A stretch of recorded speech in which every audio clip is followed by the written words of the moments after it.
What's up, Michael here with Fitter Media, and in this video, I'm going to show you the perfect SaaS homepage design. We are going to go over a quick template, show you the different elements that you want to have on your homepage, and then we're going to go over some examples with real-world SaaS companies, some of the biggest SaaS companies in the world, and how they also use these exact same elements and sections on their homepage to boost conversions. So without any further ado, let's get right into it. Okay, so we have this quick template right here, and we will start with the nav bar. I'm just starting with this one, but I'm not going to spend too much time on it because obviously you're going to have a nav bar. But one problem I see many companies make with their nav bar is they include way too many links and elements. So you can see here we have just 4 links, not counting the login and the sign up buttons. If your website has so many pages where you need to include more links in the nav bar, you want to do what we do here, where we add drop downs so that you can have much more elements in the nav bar without it appearing messy or confusing. One of our clients, Ad Conversion, has a really cool drop down in the nav menu because they have a lot of links and a lot of resources, but it would be way too much to include all that in the nav bar. So right here, if we were to hover over resources, you can see we have a nice big drop down that shows up, that shows us resource categories, featured articles, tools that they have. But if we were to try to include all of this content in the nav bar, it would just be way too much. So next thing is the header. You want to make sure that the header is clean, has a clear call to action for the user. You want to also include some sort of a demo animation or image of your SaaS product. But one thing you also want to include in your header is some social proof. So here we have some social proof showing how many reviews this SaaS tool has. Then when we go down, we want to add even more social proof. So we want to add some logos or some sort of social proof that shows the users that are using the tool. If you have some big names that are using your SaaS tool, you want to put their logos there so that it shows social proof to other people who are browsing your website considering your SaaS product. Next thing we want to do is we want to have some features. One of the biggest things people are looking for when they come to look at a new SaaS is to have the features that they need. So you want to take your most popular features or the features that you have that differentiate yourself from the competition. You want to include those features on the homepage. I wouldn't go crazy. Keep this to just a few sections so that you don't overwhelm the user. Up here in the nav bar, you can also have an option called features where they can then browse all of your other features. Next thing we want to have is yet some more social proof. So on this website, we had a little bit of social proof in the header. We showed some logos of companies using the tool. Now we have some actual reviews of companies or individuals who have used the tool. So as much social proof as you can have on a website, the better. You can never really have too much social proof. Next thing we want to have is a final call to action so that in an ideal scenario, they scroll all the way down to the page. You want this page to act as a sales funnel. Once they get down to the page, you want to have your final call to action. And you usually want to have a call to action that has some sort of deal associated with it. So this could be a free trial, a coupon code, whatever that is, whatever that looks like for you. But also throughout the homepage, you want to be having call to action buttons. So here we have a sign up button, a demo button. One thing that we could actually probably do better with this template is sprinkle in some more call to action buttons in the feature sections. And then here we have some more call to action buttons. So you want to be hinting with CTAs the entire way through the page, but at the end you want to have this final call to action. Then lastly, we have the footer.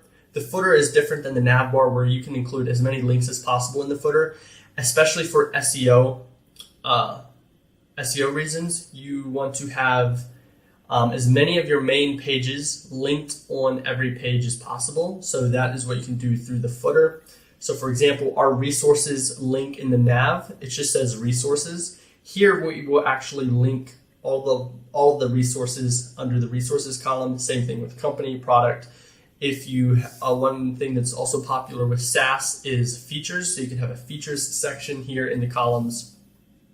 and things like that. So this is a quick overview of the ideal layout for a homepage for a SaaS product. Now let's dive into some real world examples. So the first one we're going to go with is HubSpot. So as you can see, HubSpot, they have a very clean navigation bar.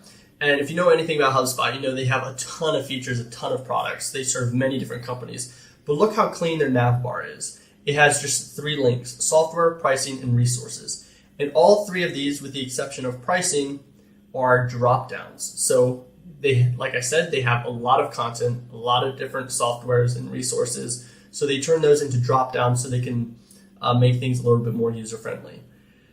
Here you can see they have a call to action: get a demo, get started for free.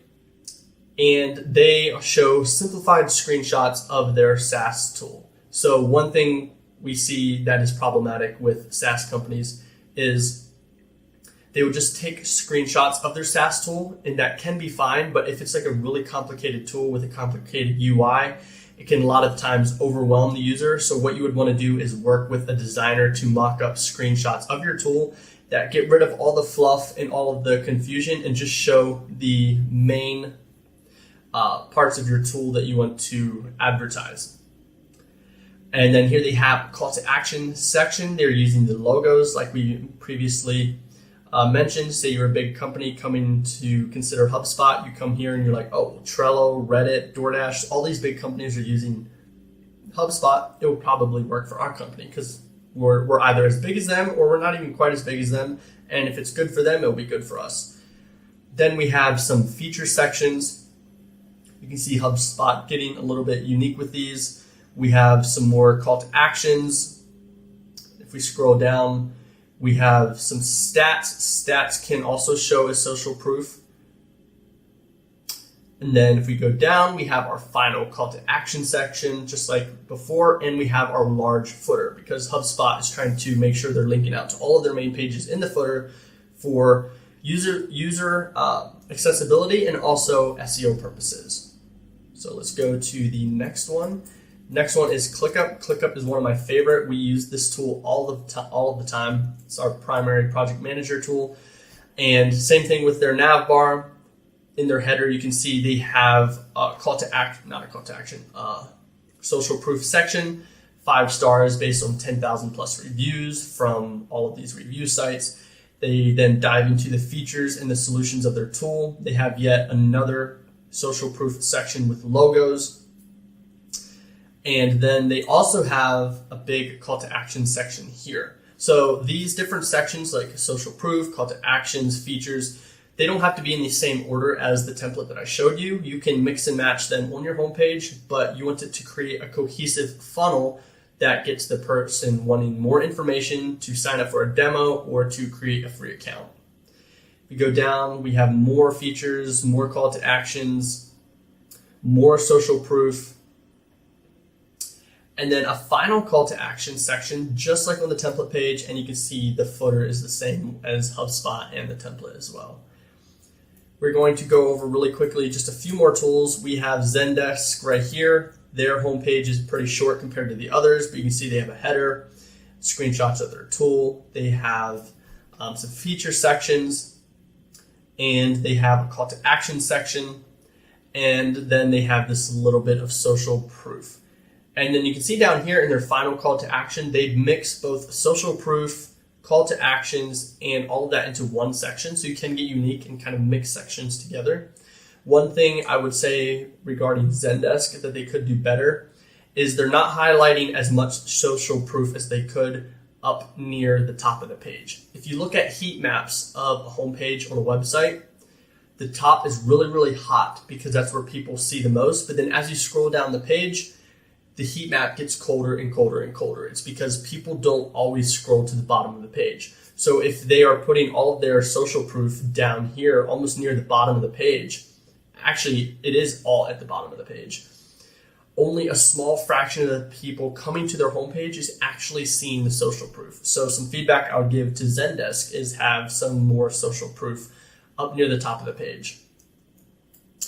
Then we got Semrush. And as you can see, they are doing everything perfectly. They got a header that has a 1 that actually lets you test out the tool. So you could paste in the domain keyword or URL and start now. This would then let you test the tool. It would also prompt you to sign up for a free account. Then you got some more social proof. They immediately let you dive into some features. Each feature has a call to action. Try the SEO toolkit, try the content marketing, try the market research. Then they have some more social proof. This is highlighting somebody's actual review. That is really good. We have some more features, and then we end it with some more social proof and a final call to action. And for the last one, we are going to go over SurveyMonkey. So SurveyMonkey, you can see they have a header. Theirs is a little bit unique where it will type out a different headline for each. Not necessarily for each, but it will type out a different headline that they have specified. They don't have any social proof in the header. That could be an optimization they can make. If you go down, they have a little bit of features, and then they have some social proof down here. But to make things a little bit more optimized, it would be cool if they add some social proof in the header, just because, like I mentioned, people don't scroll all the way down the page. Sometimes they just land on the page, stay at that section that's called above the fold, the section on your screen that you see without scrolling. Some people will land there and they will either leave or go to other parts of the website. So you want to capture as much real estate as possible, so social proof. We got a pricing section. We have some more features in content, and then we have no footer. So this is not an example of a poorly built page because we don't have much social proof. We just have this little section right here, and we don't have much features. We do have some templates here, so that kind of acts as a feature section. It shows you what you can build with SurveyMonkey. They have some features here, but then they immediately dive into some resources and toolkits. I wouldn't have that on the homepage. That's just taking up precious real estate. They then have some blogs here. Probably wouldn't include blogs as well, just because it's taken away from some precious real estate on the homepage. And then I'm actually not sure what this section is. This may be their footer, but it looks kind of confusing. So this homepage has a lot to be desired. They could build out this homepage a lot better. They also don't have much call to actions throughout the page. You can see this button right here. This is a get started button. Here they have some call to actions for the pricing, but then they just have a learn more button.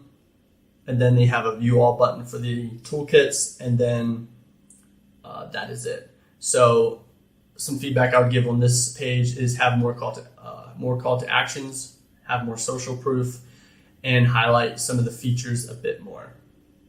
So that is a quick overview of what the perfect SaaS homepage design is. If you're looking for a design for your homepage, or you're looking for a website remakeover, or you're looking for a Webflow development team, there'll be links to all of those resources in the description below. If you have any questions, drop those in the comments, and we'll try our best to get back with you.